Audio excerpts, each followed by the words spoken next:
Faith over Haiti, 6 powerful lessons. Let's cut the fluff. Joe Rogan said it straight up. Why does Benjamin Netanyahu hate Muslims? And boom, the internet went wild. But here's the thing, this isn't just about politics. About something way deeper, faith, truth, and how Muslims respond when the world stacks up against them. Buckle up, because we're breaking this down into 6 powerful lessons, fast, raw, and straight from the heart of Islam. Hatred is weakness, not strength. Let's be real. Hatred looks loud, but it's actually weak. When you see someone like Netanyahu raging against Muslims, it might seem like power, but think about it. If your entire existence is fueled by hating another group of people, that's not strength, that's insecurity. Someone going to the gym every day not to get healthy, but just to prove they can outlift their neighbor. Bro, that's obsession, not progress. Islam flips the script. Quran says they wish to extinguish the light of Allah with their mouths, but Allah will perfect his light even if the disbelievers hate it. Surah As-Saf 61:8. That verse is like a mic drop. Imagine someone blowing at the sun trying to put it out. Ridiculous, right? That's exactly what hate does. It tries to silence truth, but instead it just makes the truth shine brighter. History backs this up. Every empire that hated Islam, every ruler who thought they could crush Muslims ended up watching their legacy collapse. The Mongols came with fire and blood, but eventually many of them accepted Islam. Crusaders invaded with swords, but Islam outlasted their kingdoms. Hatred is a fire that burns itself out, while faith is water. It flows, it nourishes, and it keeps spreading. And here's where it gets personal. When someone hates you, it's not about you, it's about them. Their heart is full of poison, and you just happen to be the target they throw it at. But if you carry faith, you've got the ultimate shield. The Prophet said, verily Allah does not look at your appearance or wealth, but rather he looks at your hearts and your deeds. Sahih Muslim. That means real power isn't how loud you shout, but how pure your heart is. Hatred, like junk food, tastes strong at first, salty, spicy, crunchy, but long-term it wrecks you. Faith, on the other hand, is like clean water. Might seem simple, even boring sometimes, but it sustains life. Netanyahu's hate may dominate headlines today, but Muslims who hold on to faith are building legacies that outlast politics, outlast rulers, outlast entire empires. And the craziest part, the more hate gets thrown at Muslims, the more faith grows stronger. It's like trying to bury a seed. You think you're covering it, but actually you're planting it. That's the irony. The harder they try to silence Islam, the louder the adhan echoes across the globe. That's why hate always loses and faith always wins. Boomerang effect of oppression, but here's the wild part. Why does hate always backfire? Oppression is like throwing a boomerang. You think you're launching it at someone else, but sooner or later smack it circles back and hits you in the face. That's exactly how hatred and injustice work. When Netanyahu or anyone like him targets Muslims with hate, it looks like he's in control. But history whispers a secret. Every act of oppression carries within it the seeds of its own destruction. Take Pharaoh. Had palaces, armies, and claimed to be God himself. And what was his obsession? Stopping Musa. He chased the believers, enslaved them, tried to drown them in despair. But in the end, Allah flipped the script. The Red Sea opened for Musa and closed on Pharaoh. That's the boomerang effect. The very trap he set for others swallowed him whole. Same with Goliath. Towered over everyone, armed to the teeth, flexing his size and strength. He looked unbeatable, but Daud, as a young shepherd with nothing but a sling and faith, dropped him. One stone, one shot, one moment. Giant who mocked faith became the story of how arrogance always backfires. Again, the boomerang. And the Quran doesn't just tell stories for bedtime vibes, it's a warning and a pattern. Allah says, and those who wronged will know to what kind of return they will be returned. Surah Ash-Shura 26:227. Translation: every oppressor has an expiration date. No one gets away forever. Whether it's Pharaoh, Goliath, or modern-day tyrants, their arrogance circles back. Here's the kicker. Oppression looks strong in the moment, but it's actually fragile. It's like glass. Looks solid, shiny, powerful, but one crack and it shatters. And every time they oppress, they're adding more cracks to their own empire. They think they're intimidating Muslims, but in reality, they're writing their own downfall. The boomerang is already in the air. Muslims, we don't freak out when the boomerang is flying because we've seen this movie before. We know Allah's justice never misses. That's why we hold firm, stay patient, and trust the process. Oppression isn't the end of the story, it's the beginning of Allah's response. And when that response lands, it lands hard. Faith requires action, but wait, trusting Allah doesn't mean sitting on the couch and scrolling TikTok.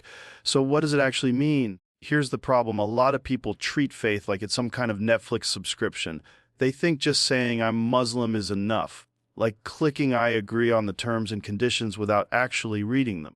But Islam isn't a spectator sport. You don't just wear the jersey, sit on the bench, and expect to win championships. Faith isn't about watching, it's about playing on the field. makes it crystal clear in the Quran, indeed Allah will not change the condition of a people until they change what is in themselves. Surah, Rad 13:11. That's huge. It means if your life is a mess, you can't just sit there waiting for miracles like Amazon Prime delivery.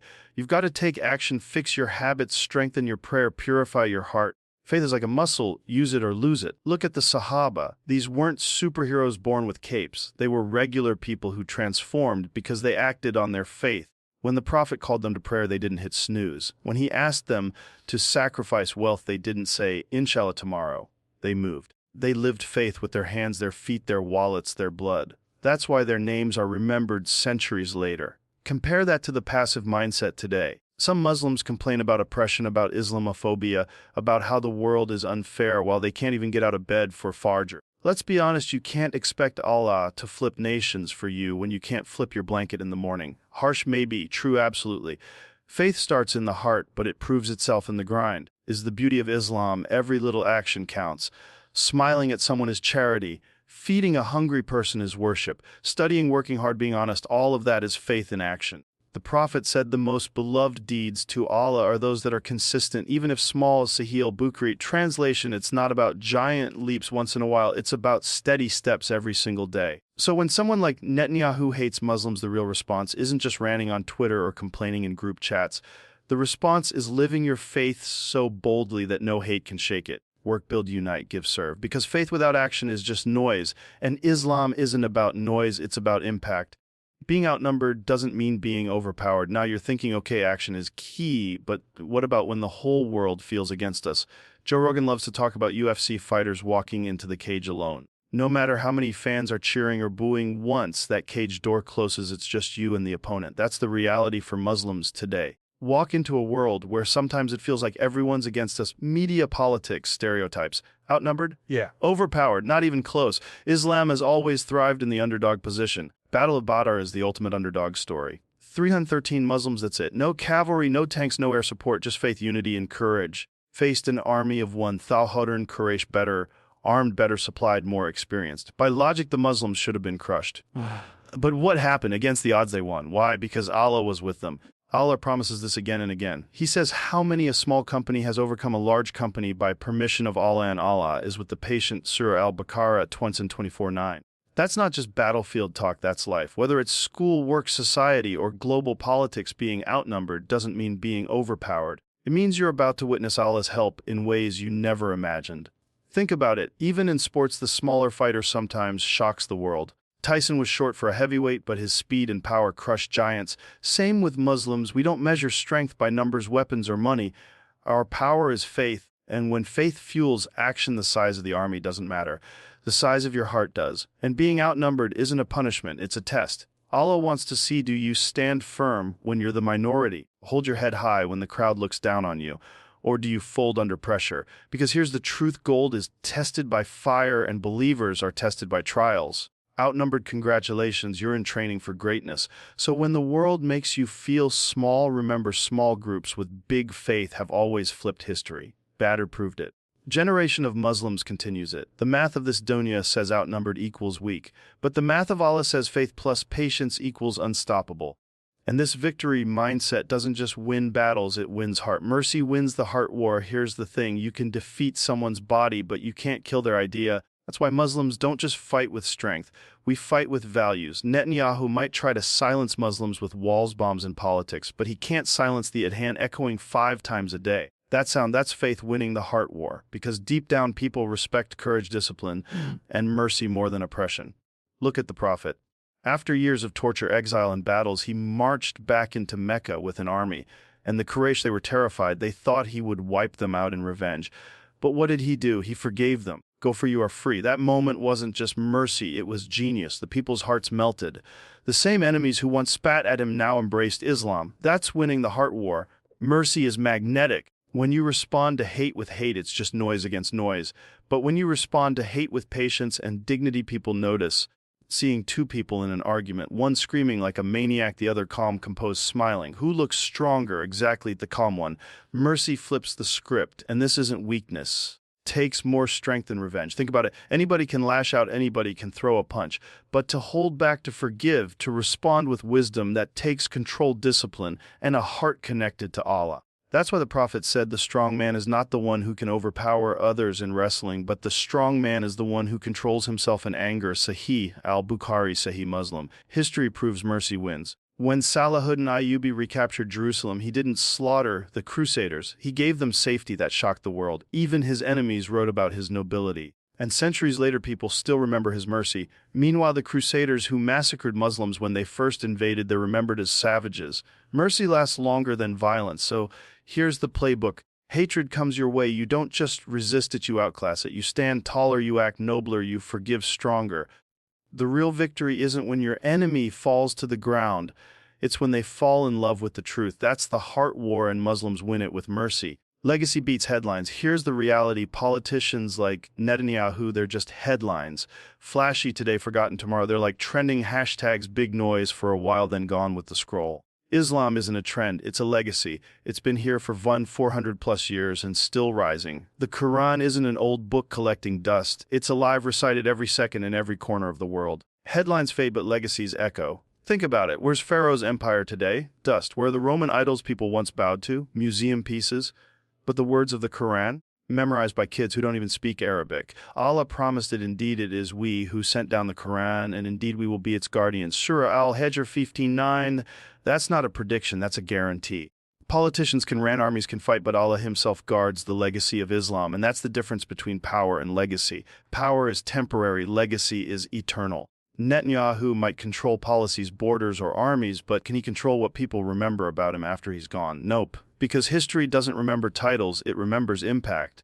And Muslims, we carry a legacy that doesn't die, the legacy of Tawhid, of justice, of mercy. Even the Adhan itself proves this point. Empires rose and fell, but 5 times a day the call to prayer still shakes the skies. Came and went, but Allahu Akbar never stopped. That's legacy. You can't bomb it, you can't ban it, you can't erase it. The more they try, the stronger it gets. That's why Islam keeps growing, because it's not a man-made movement, it's divine. And legacy isn't just about nations, it's personal too. When you die, people won't care about your car, your clothes, your job title. They remember how you made them feel. Did you help? Did you pray? Did you inspire? The Prophet said when a person dies, his deeds come to an end except 3: ongoing charity, beneficial knowledge, or a righteous child who prays for him. Sahih Muslim. That's legacy, something that outlives you. So yeah, Netanyahu's hate might dominate news cycles, but in the long game it's nothing. Because Allah's light doesn't fade and the believer's legacy doesn't die. That's why Muslims don't chase headlines, we build legacies. And a legacy built on truth always outlasts a headline built on hate. Final takeaway, here's the bottom line. You can hate, you can plot, you can headline all you want, but faith doesn't die. We just broke it down. Hatred collapses, oppression backfires, faith demands action, underdogs rise, mercy wins hearts, and legacy beats headlines. That's not politics, that's a pattern written by Allah himself. Honestly, I think that's the part people miss. They look at the world like it's chaos, like Muslims are cornered. But if you zoom out, really zoom out, it's like watching a UFC fight where the underdog gets rocked early but then suddenly flips it and knocks out the champ. That's Islam. That's the story of every prophet, every believer, every generation. So here's my challenge to you. Don't just nod along. Don't just sit there like, yeah, that was deep. No, live it. Put your faith into action. Be the mercy that flips hate. Be the discipline that outlasts oppression. Be the legacy that outlives the headlines. And if you're vibing with this, do the simple stuff right now. Drop a comment. I want to hear what you think about hate versus faith. Subscribe so we can keep this conversation rolling. Not just because of algorithms, but because every share, every discussion, every spark of truth adds fuel to the light of Islam. At the end of the day, it's not about Netanyahu, it's not about headlines, it's about you, your faith, your action, your legacy. That's the real fight. And guess what? With Allah on your side, you've already won.